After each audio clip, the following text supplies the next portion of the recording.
Hello everybody, my name is Valentine, and this is my first history video. Let's dive into a time of empires, a time of epic clashes. We're talking about the Greek Persian Wars. Imagine a world where mighty empires clashed. The Persians, rulers of a vast domain, set their sights on Greece. The Greeks, fiercely independent city-states, refused to bow down. These weren't just wars for land or power, they were clashes of cultures, of ideologies.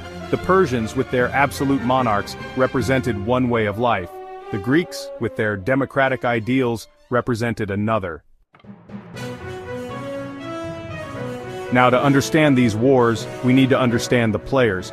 The Persian Empire was a colossal force. It stretched from Egypt to India. Its armies were vast, its resources seemingly limitless.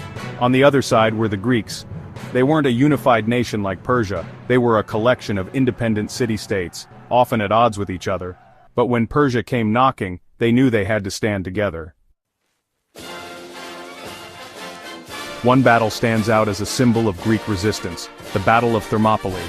In 480 BC, a massive Persian army, led by King Xerxes himself, marched on Greece. Their goal to crush Greek resistance and add Greece to their vast empire. Standing in their way was a small force of Greeks, led by the Spartans and their king, Leonidas. They chose to make their stand at Thermopylae, a narrow pass where the Persian numbers would be less of an advantage. The Spartans were renowned for their military prowess.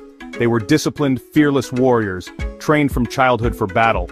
They knew they were facing impossible odds, but they were determined to fight to the death for their freedom. They weren't alone. Other Greek city-states sent contingents to fight alongside them. Together, they formed a wall of bronze and flesh against the Persian tide. The Persians were a force unlike anything the Greeks had ever seen. Their armies were vast, made up of soldiers from all corners of their empire. They had archers, cavalry, and chariots. Their tactics were based on overwhelming numbers. They would try to engulf their enemies, raining down arrows and then finishing them off with close-quarters combat. Section 6. A Clash of Civilizations.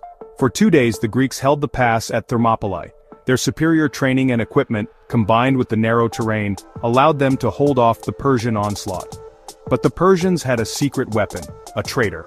A local Greek showed them a hidden path through the mountains. This allowed a Persian force to outflank the Greeks and attack them from behind. Section 7. Echoes of the Spartan Sacrifice. Facing certain defeat, Leonidas ordered most of the Greeks to retreat.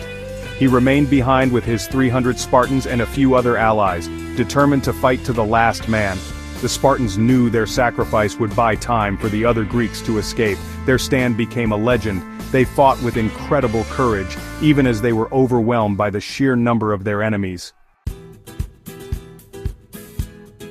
Section 8. The Aftermath and Legacy.